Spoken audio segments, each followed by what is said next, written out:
First of all, we really are thankful and grateful that you're here today.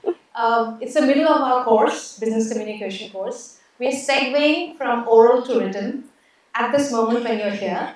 And I think you are a good connection between stories and then how to tell them. But before I go on to my list, one thing that I thought, I'm sure many of our students also are thinking, is like, how does one become a writer and not do an MBA?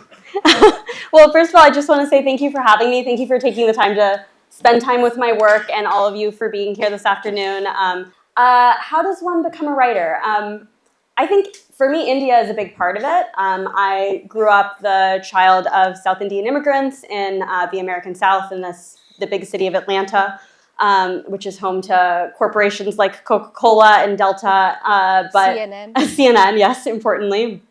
But is not like the most picturesque place, particularly in the suburbs where I grew up.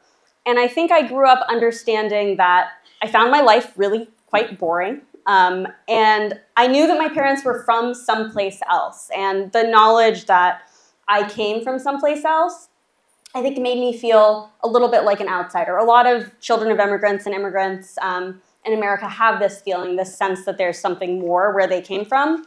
I think in my case, it was both about kind of race and knowing that I had a different racial and ethnic background, but it was also like, I think for most writers, sort of a spiritual thing. Like I had the sense that I was interested in things that were not going on right in front of me, that could be seen with the five senses. So I really just loved to read first. I did a lot of my reading when I visited India as a child. I have a lot of memories of being in my grandparents' houses and curling up with Amar Chitra Kattas and Agatha Christie books and kind of spending summers, monsoon seasons, hot seasons, just falling into a book.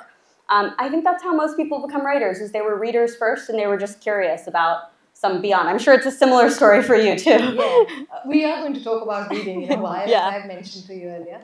But let's go back to what you said about your experiences. And as I was saying, and what I read, I've read one book and some of your other writing. What I really admired was that you're not Indian American, you're Indian and American. Your sensibility is both Indian and American. And that's very rare. How did you get that?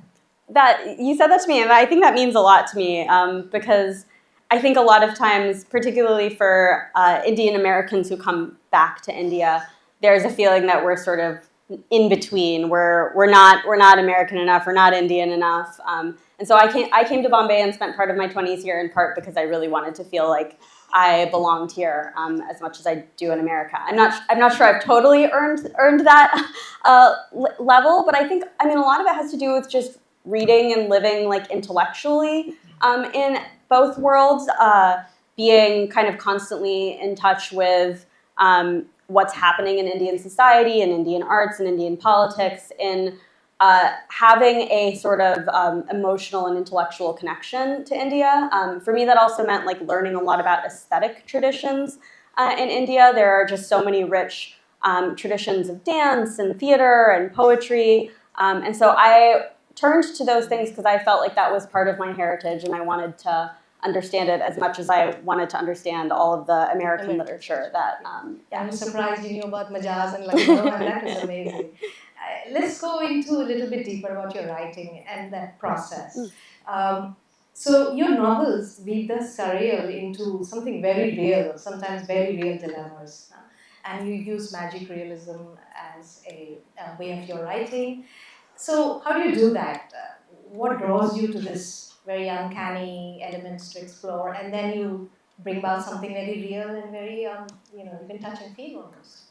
Yeah, I mean, my first novel is a work of magical realism, kind of in the tradition of a writer like Salman Rushdie. And my second novel is like adjacent to horror. It's a little like the movie Get Out, with a feminist twist. And I think that I've always been drawn to the strange because I think that like my brain is a weird place, and I know that the world feels strange to me. And so if I just had to convey the world exactly as it looks, it would feel like I was missing something. I would not be able to express myself fully enough if I couldn't also bend reality. Rushdie is famous for saying that life for Indians and for people who leave India alike is strange. So you have to be able to write about the strange. You have to be able to write about the heightened and the magical in order to actually capture what reality is. Yeah. I've read a little bit of Marquez. Of course, Rushdie is even more difficult to read. But if, say, some people in our audience do not understand what is magical realism, could you explain it to us? Yeah, sure. So the heritage of sort of non-real fiction, the things that most people encounter are like science fiction, fantasy, and horror. In science fiction, spaceships and aliens. I don't know, aliens might be magic. In fantasy, think elves and goblins like Tolkien, Harry Potter. And magical realism is a mix of the fantastical and the real. It takes place in our society, and then it adds this extra level of unreality. And so for me, it's very similar to myth and mythic heritage. So you walk through the world and you might encounter in Amritsar Katha comic book, you walking through the world and a king is hanging out and he bumps into a god. That is a tradition that I'm drawing on. And Indian writers like Amish Tripathi are doing that same thing too, right? They've created entire fantastical universes out of the mythic heritage that we have in this country. Okay, cool. So understood. Now I want to just ask, especially for the goddess complex, it seems like there is a different phase of your life when you're writing the books. How much of Sanjena is in the books? Yeah, I think that I use fiction not like therapy. If you read one of my books, you're not going to be sitting in on my sessions as I work through my own problems. But I do use it as a way of getting through kind of mental knots and emotional parts of my life that don't make sense to me. So my first novel is about, I kind of used a lot of my teenage years and my 20s. It's about growing up in an immigrant community, about kind of trying to fit in America. And it takes a kind of magic and comic approach to that. So a lot of what I did emotionally in that book is take some years that were hard, because it's hard to be a teenager, and laugh at them. Mm-hmm. And that is a healing and nice thing to do. You kind of get over your own anxieties. The second book, Goddess Complex, is about a woman who is in her 30s who doesn't want to have children, and she is leaving her marriage. And it kind of goes through her anxieties about being a 30-something woman and kind of dealing with pressure from family and society to live a certain way and look a certain way. I'm in my 30s. I definitely worked through some of my feelings by finding ways to be playful with it. I think that's what's fun about fiction, is the social function it serves, if anything, is to give you a way to kind of think through the things that are that lock us up in society, things that make it hard to live your daily life, are actually what makes your fiction good, if it's going to be good. But it's also very clear from your writing that it is not just slightly autobiographical or experiential, but it's also, there's a lot of things that you notice around you, the conversations that you have talked about, like the IIT life in your book, and that is a result of conversations you've had with your uncle. So what is the process, and how do family, friends, because we often teach our students to do insighting, to understand the world around them. Can you just run us through that process? I started out my career as a reporter, as a journalist like you. And one of the things that you learn when you're a reporter is that if you have a question about the world, anyone can answer it for you. You just have to ask. So if you want to know what it was like to have a different job, if you want to know, I'm working on a project right now, I want to know what it's like to be an architect. I want to know what it's like to historically preserve a building in a small town in Iowa, in the middle of America. All I have to do is call up the person who does that job every day and ask, and have a good 10 questions. And as you know from being a journalist, if you ask someone a question, they want to talk. People love to talk about themselves. And so that was an approach that I carried into my book writing when I started writing fiction. I realized that there were things when I was writing my first book that I didn't know about what it was like to grow up in Bombay in the 1980s. And I needed to write about that because that was the section in the novel. I wanted to set it on the campus of IIT Bombay, which I had visited once as a child. But I didn't have I couldn't imagine what it was like to actually be on that campus as a 20-something and have the feelings that you have as a 20-something, you know, worry about where you're going to get a job and who you're going to date, and how could I transplant my experiences, the stuff I knew, onto this place that felt foreign to me. And I realized my uncle could help. So we got on the phone, we talked for a couple hours, and all of a sudden, he gave me a lot of his experiences. I learned all about the music festivals at IIT Bombay, the music that mattered to them, what the hostels looked like, what all of the sort of drama in the social circles might have been. I wanted to know like how two people might have fallen in love on that campus in that particular moment. And with a little bit of information from him, and then I could fill in the rest because I know what it's like to be a person, right? But that's the cool thing about fiction and about the research that you can do in writing fiction, which is the thing that like all of us can do, is if you ask a few questions and then you fill in the rest with things that you know, you can make something entirely new. It's like this empathetic conversation that you can have with the world. So empathy is the word that you use. That's very often something that we talk about in a business classroom also, that you can only solve the problems if you understand your customer or the end user. But many people will now argue that I can ask that same question to ChatGPT. Well, I have plugged in the prompts that I give my students to ChatGPT. You absolutely could plug it into ChatGPT. If you were in my classroom, you would get a C- tops with anything ChatGPT spits out. C-, okay. Tops. ChatGPT is the average of the internet, right? And the internet is like not a good place to go for empathy or curiosity. You might have realized at any point if you went on the internet. It's not a place where you go to learn about what it's like to be alive. Like if you want to know what it's like to be someone else, you cannot understand that from reading, like, God forbid, whatever weird stuff is circulating on Instagram or WhatsApp or like AI slop news sites. Like that will not tell you what it's like to be alive. The internet doesn't know who you are. It doesn't know what it's like to be lying awake at night and worrying about the things that you worry about. The things that fiction does, it's about these like really intimate parts of your brain. It's about, when I teach short stories, I always talk about short fiction about like the day that everything changed for you. It's about this like private thing that happened that no one else could track. You met a stranger, they said something, it made you remember your mother. You haven't talked to your mother in 3 years. You had a fight, you're estranged from your mother. Now all of a sudden you want to reconnect with your mother. The stranger has caused you to reconnect with your mother. Something happens internally. There's no way to know what that's like unless you do this kind of practice of empathy and curiosity. And that's what writing is. And that will need people rather than real research. It requires conversation, and it requires imagination. It requires some of the stuff that we're going to mess with in the second part of our class today.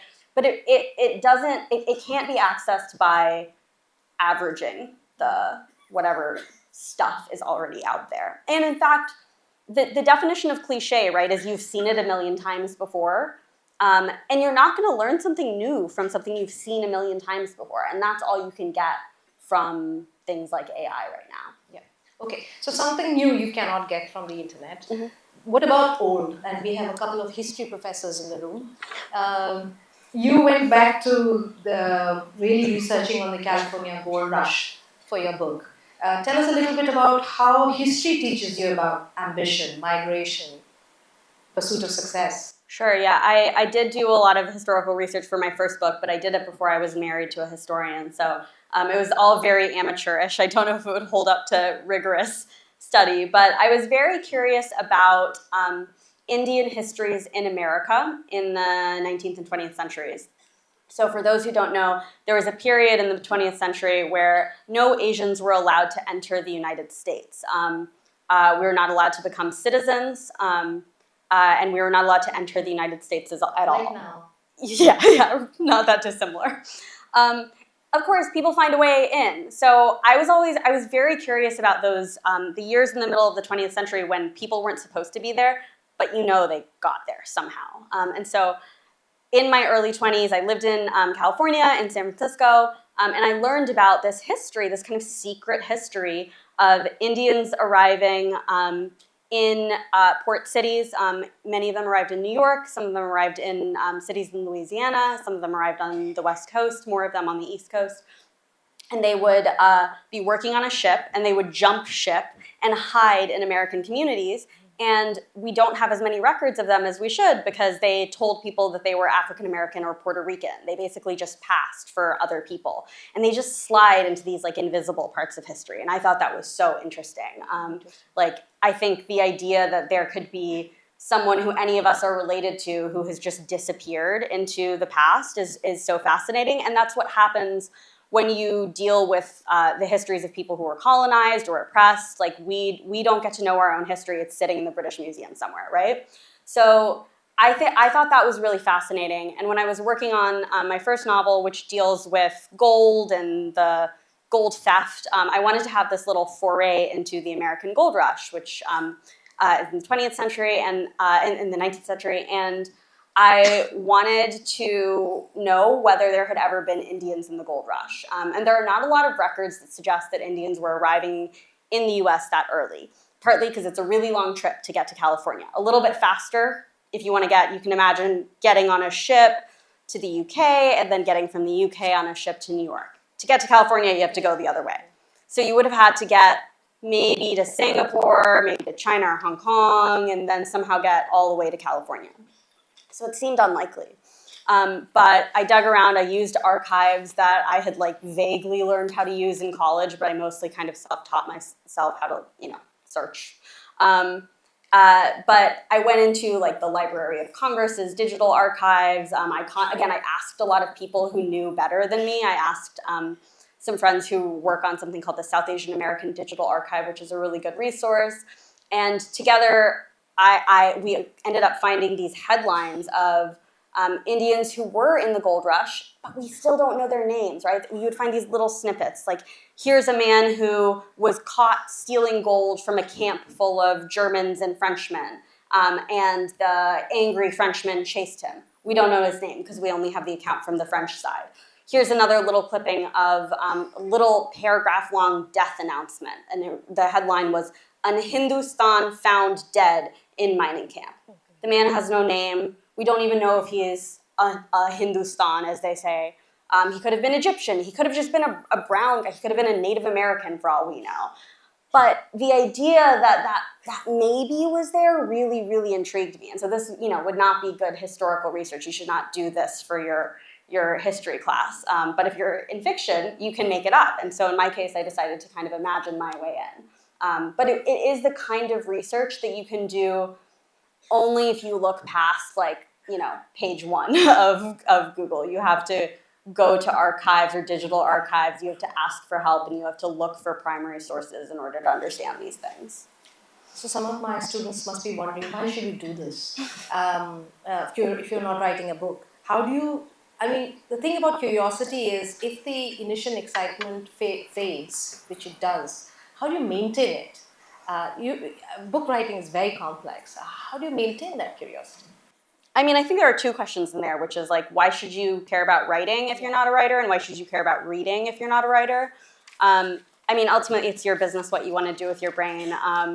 But I think that it's probably good for your attention span and your soul to have an interest that requires you to sit down for a sustained period of time and think about what it is like to be someone other than yourself, and really care about trying to understand someone else's lived experience. I just don't think that there are that many art forms that can do that the way fiction can.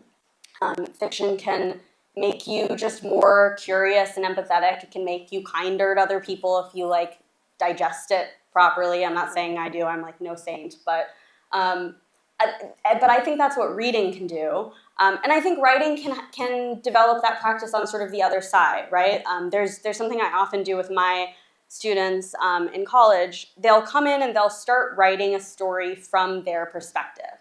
Sometimes it'll be a story based on something that happened to them. They had a fight with their brother, and they're mad at their brother.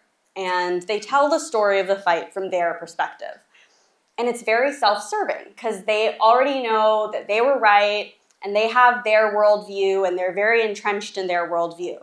And so I'll see stories like this, substitute brother for mother for teacher, whatever. And I ask them what would happen if they told the story from the other person's point of view. And always the story turns out better. If you ask yourself to see something from someone else's perspective, that all of a sudden can make the thing come alive because you know the part that you're not saying. There's more off the page that you already know. But that work of sort of, here's a little dance between the known and the unknown, between like empathy and curiosity and what you take for granted. If you have to like put some of your qualities into your enemy, you know, it can be really interesting. In fact, this is like a Tibetan Buddhist compassion meditation. That is the practice, is you have to like imagine yourself into someone else's self. So yeah, that's really good exciting. Yeah, totally. I also noticed that you have exceptional control over your words. Your words and writing flows beautifully. So how do we, many of us don't have that kind of control. We have like a quarter of that. How do we improve that? What do you do to keep your language so much in control, your vocabulary, and then, of course, the whole syntax? Yeah, so I think some of the best resources, and I can send you a list of some of these if students are interested, but books will teach you how to write. Like the easiest way to become a good writer, whether you are just writing emails or writing full books, is to regularly read. There is just no way to, there's no way to do what, you can't teach yourself what a book can teach you, right? And a lifetime of reading can teach you.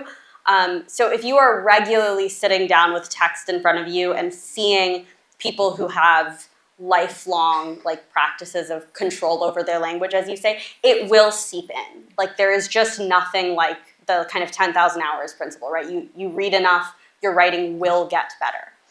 If you want to polish even further, there are books, like I really love, people may have read Stephen King's novels, these like great horror novels. He has a great memoir called On Writing, where he'll show you how he edits like a section from The Shining.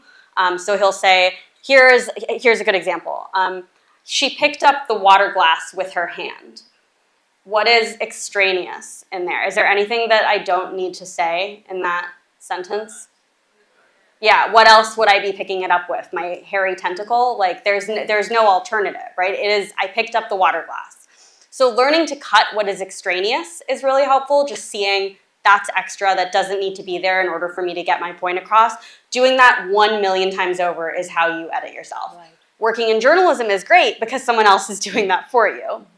So I learned by having other people be really, really mean about my writing for years. Like professionally, it was my job to turn in writing to other people and they ripped it apart. So the other way you can get better at this is by seeking out help and asking for help from teachers, from writing centers, and taking feedback and not getting your feelings hurt if someone just slashes a red pen through your work. Yeah.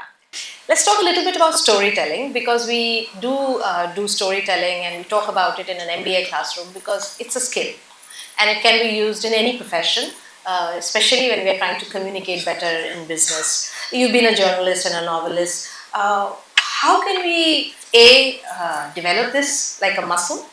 What do you think? And then what is this power of narrative over influencing people, if you think it has?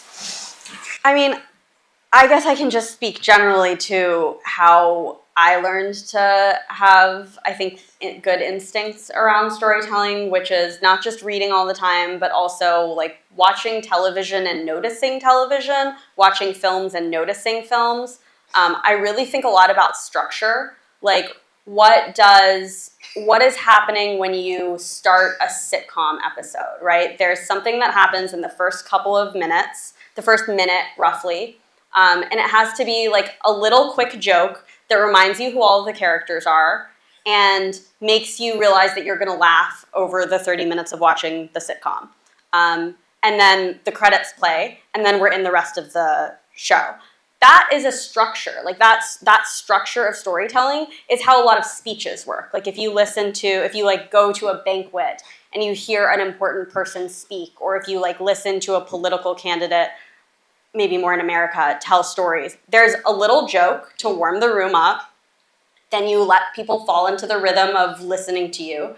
And then there is a beginning and a middle and an end to their remarks. Yeah. So if you can kind of start to notice story structure, it is actually everywhere. And like, you know, people like Joseph Campbell, like they'll tell you how myth is everywhere. But you can just sort of start to watch things like a writer and read like a writer and just notice that stories always have a beginning and a middle and an end. They have an escalatory pattern. Things start and then they get more crazy and then they get crazier. And the thing that's nice about this is you can do this while you're consuming the things that you enjoy. Like you can binge watch a show. And if you switch on this like 5% extra part of your brain, you'll get something out of that show. Lovely cue. And when we are watching something on television, we try and understand the structure and how somebody put it together.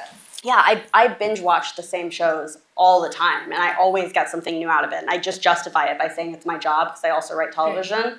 But you can just switch on parts of your brain and just say, wait, what is happening here? And then you can go back to enjoying it. But once you start to see that like stories follow certain patterns, you can use that for yourself, whether you're writing an email, you have to give a presentation, like you have to give a speech. All of those things are they're like native to like old storytelling, like let's sit around a campfire. Yeah. The same structure, the same ancient world need to listen to a story.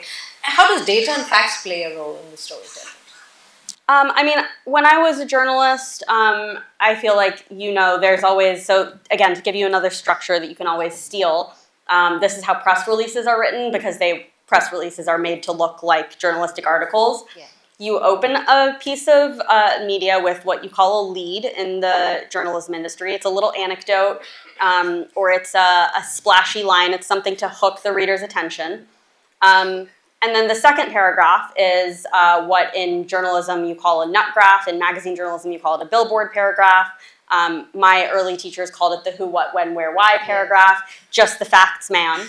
That tells you why you're reading the story, what has happened today. That is relevant. And then the next paragraph, you'll get more into the story, and then all of a sudden there will be this big, what we used to call like a context graph, right? And that's, how does this individual event fit into the wider society? And so understanding that for every small story you're telling, there's this like wider zoom out that you have to fit things into. That's like a really helpful instinct. And by the way, that when I was a journalist and I was fielding press releases and pitches from companies, I was likelier to respond to a PR person who had a sense of why their company mattered to some larger story of an industry than someone who was just like, here's a new gadget we produced. I reported on Silicon Valley. So if someone could say, hey, by the way, all over Silicon Valley, this new trend of whatever, AI, DeepMind, is going in X direction, I would be likelier to want to talk to that CEO because I could see how they would fit into a wider social story. I would be less likely to talk to them if I felt like their story was going to be really narrow and just about them. We are often, especially in MBA classroom, we're trained to be efficient and decisive. Everything is about take a decision.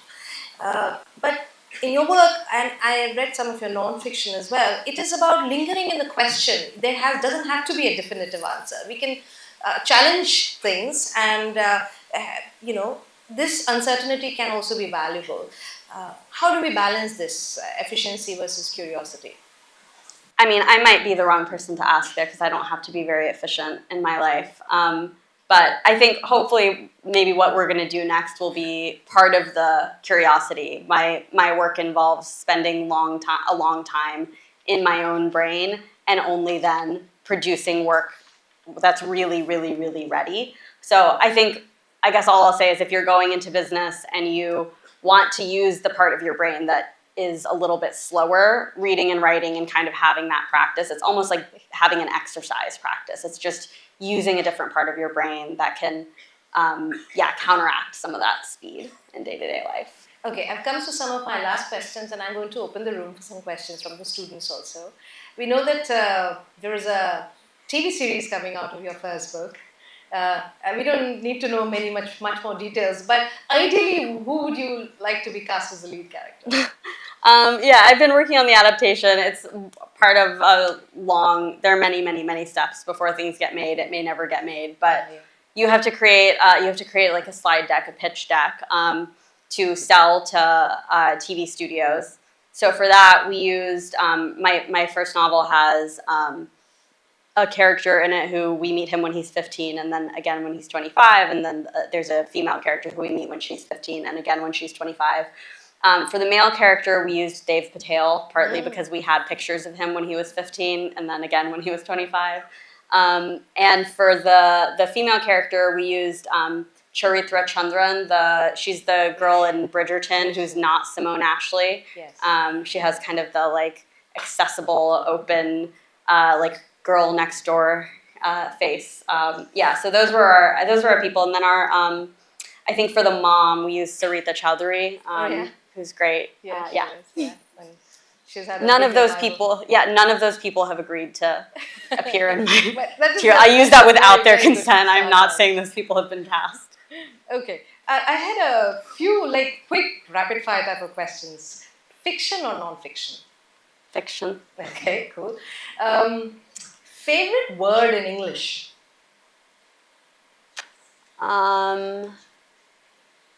Apprehension. Lovely. And least favorite? Moist. Okay, I'm not going to ask you to explain why. Okay. One book you wish you had written? White Teeth by Zadie Smith. If you were not a writer, what career would you have chosen?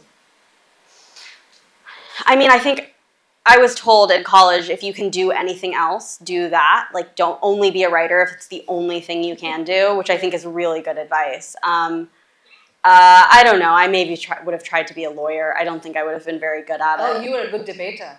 I was a debater, but I also took a bunch of practice tests to go to law school in America, and I did not do well on any of them. So I don't think I really would have made the cut. Well, we are glad you're a writer. When you write, the writing playlist, silence or music?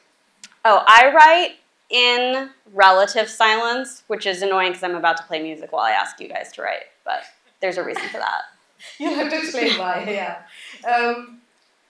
Okay, dream city to write in? Mumbai, somewhere in California, or somewhere else? Hong Kong? Other than Bombay, Mexico City. Mexico City. Mexico City? Yeah. Oh, wow. It's a great, if you like Bombay, you'll like Mexico City. It's a very special city. All yeah. right. Okay. Lots of mix of old and new. Maybe a next novel is coming from there. Yes, I can see that. Okay. Do you read reviews of your own work? Oh, yeah, and anyone who says that they don't, any actor, any writer who says they don't read their own reviews is lying. Who is your most inspiring historical figure? Oh, probably the guy I wrote about in the first book, who's this, like, mysterious figure in the Gold Rush. The Gold Rush. Yeah, who may or may not have Hindustan. existed. Yeah. Oh, okay. A favorite comfort TV show or film? Veep, the HBO show about the vice president. It's like the meanest show that's maybe ever been written, and it's really, really good. Yeah, Veep. Yeah. Okay. If you could learn instantly a new skill, what would it be? Painting. Painting. Oh, lovely. Okay. And what's your guilty pleasure read?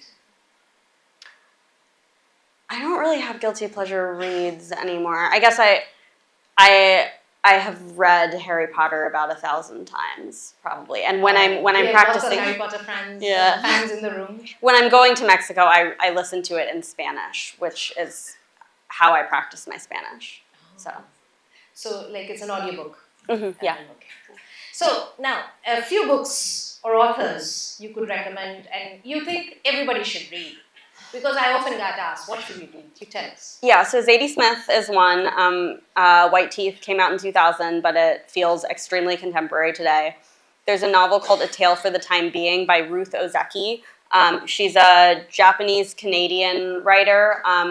I have given this book to maybe 30 people, and no one has ever disliked it. Ozeki. Ozeki, Ozeki. Yeah, those are my two kind of most all-purpose reads. Zadie Smith and Ozeki. Mm-hmm. All right, thank you. Let's have some questions from the audience if they have any. Hi. So thank you for taking out time for us. It was lovely getting to know how your mind works. And I must say your perspective on some of the topics is really refreshing.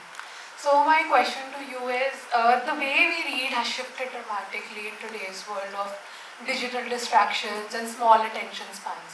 So from your perspective, how can we keep the practice of reading alive with the same zeal and depth? Yeah, I mean, everyone's attention span is diminished. I do actually think there's a healthier reading culture in India than in a lot of places. There's like still a lively print culture. I still see people reading like print newspapers. Books are still everywhere. So I actually think it's probably better here than in some other places. But I think I really do think that if you are not a writer and you need to make time for reading, it is helpful to treat it like a healthful activity. Like you should treat it like going to the gym or eating healthy or sleeping. Like it just has to be a part of your life. So if that means you put your phone in a box on the far side of the room 2 hours before you go to bed or an hour before you go to bed and you read for 30 minutes before going to sleep, like you will wake up less stressed and it will also help your reading life. I know people who... Yeah. Very good advice. Really superb. Yeah. I know people who block off their calendar. They won't read unless they block off their calendar. I'm a big fan of audiobooks. Like I think audiobooks are... I have a few going all the time. I'm also a big proponent of quit books that don't bring you joy. If you don't... I mean, not in school. If you have to read something for school, you should finish it. But if you are reading for pleasure and a book is not bringing you pleasure, you should stop reading it. At some point, you can go back and say, hey, maybe I need to expand my idea of what pleasure is, but it is, if you continue to feel like reading is a thing that like someone else is asking you to do and you're doing it to impress some imaginary person, you just won't do it. So I'm a big fan of just quit the book if it's not going to. And then the last thing is a book club can be a really great way to keep up with reading life because it is social, as you said. We are thinking of starting one. We don't have one, but maybe we should start. You definitely should. We have a veteran book club person in our batch. She's recently joined this year, so maybe we'll start something. I will say this is, because you're all business students, my best friend in California and I started a book club. And it ended up being kind of like the place to be it was this women's book club. It ended up being like the place to be if you were a smart woman in Silicon Valley, which was not my intention. But people ended up making like a lot of important connections and contacts there too. And I think it was a helpful networking place because it wasn't primarily about anyone's business. It was just a place that they went, this idea of a third space, like it's a place outside of your home and your work. It was just someplace else where people could think about something different every day. Okay. Anyone else? Any other questions?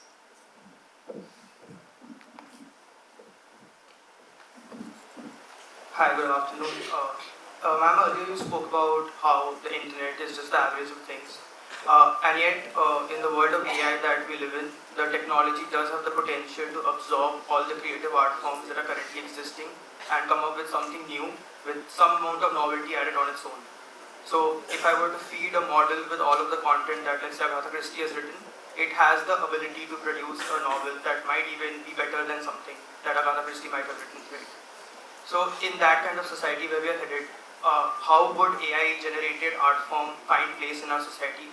And can we really use the word creativity in association to content that AI is generating? The first thing I'll say to that is you can do that with Agatha Christie because she's in the public domain, but you can't do that to there's a bunch of lawsuits against Anthropic right now. I am a party to one. They've just stolen people's work, so you can't do that for a lot of work. But yes, you could probably write an Agatha Christie novel with AI. I could also probably write an Agatha Christie novel if I read a bunch of them. They're formulaic, right? Agatha Christie is so much fun, but an Agatha Christie novel, a Marvel screenplay, like the reason that an AI could write those things is because they are formulaic and they all follow the exact same beats. So I would say that maybe those Marvel movies are not that creative either. There are absolutely ways to incorporate AI into art. I don't use it. I assume that in the next 15 years, most of my students and a lot of my peers will be using it, and I will have something more eloquent to say about it. I will say there is a beautiful essay called Ghosts by a writer named Vauhini Vara. She's Indian American. Her sister passed away when she was very young. and she used AI this essay was co-written with AI. She basically uses these prompts to be in conversation with her sister, or sort of the ghost of her sister that she helps to create with AI. The most beautiful part of the piece is still coming from her because it's her reacting to the world. And I think that's probably, if I had to put money on it, I would say the future of creativity in the face of AI has to do with some version of like the same dance that I'm talking about us doing with, like a writer does with another person, some mix of empathy and curiosity. We will develop that kind of relationship with AIs as they become more intelligent. They are not there yet. Like, you can still see how uncanny and unreal some of their stuff is. But as they become closer to humans, our relationship with them will probably become closer to our relationship with humans anyway. Like, I would love to read a bunch of fiction about people who have like AI boyfriends and girlfriends. I think that's fascinating, and we wouldn't be able to have that work without someone like going down that rabbit hole. But it will be some kind of interplay. The stuff that it's creating on its own, at least right now and at least for a little while, it's still pretty far away. And again, remember, if it's the average of the whole thing, like, you're still gonna end up with something that does not feel novel. Because my work has come out of many, many, many years of things. The reason that my work does well is because I'm combining very unlikely traditions, and that is not something that comes out of an average. It's not formulaic, it's totally original. And that will always be a challenge. And we can take one more question. Yeah. Hi. So you briefly touched upon the brevity of language in prose, but it's much more difficult to extend it to conversations and dialogues, because there you want to write as you actually speak in life. So how do you get the natural tone, the snappiness? Because I've read some of your work and it's very snappy and very articulate and it's very fun to read. So how do you do that? Thank you. Dialogue is often the hardest thing for young writers to get right, because people want to write dialogue as though it's description. So the easiest thing is just to listen to how people talk. Like, I think that this is actually part of what we're going to do shortly. But if you just ask yourself, if you're writing fiction, you're trying to understand how to write dialogue better, go around with a notebook and listen to how 10 different conversations go around you. Sit on the train, listen, eavesdrop on someone else in the canteen, listen to your parents talk to each other, and just actually try to write down word for word what they sound like. My dialogue involves a lot of likes, ums, and ahs because it's how people talk. There are writers who like to edit those things out and make people sound more eloquent, but what matters is to have intention around it. But the first step is observing and noticing, and then just kind of stealing. And then you can make your own stuff after you've stolen a lot and just observed a lot first.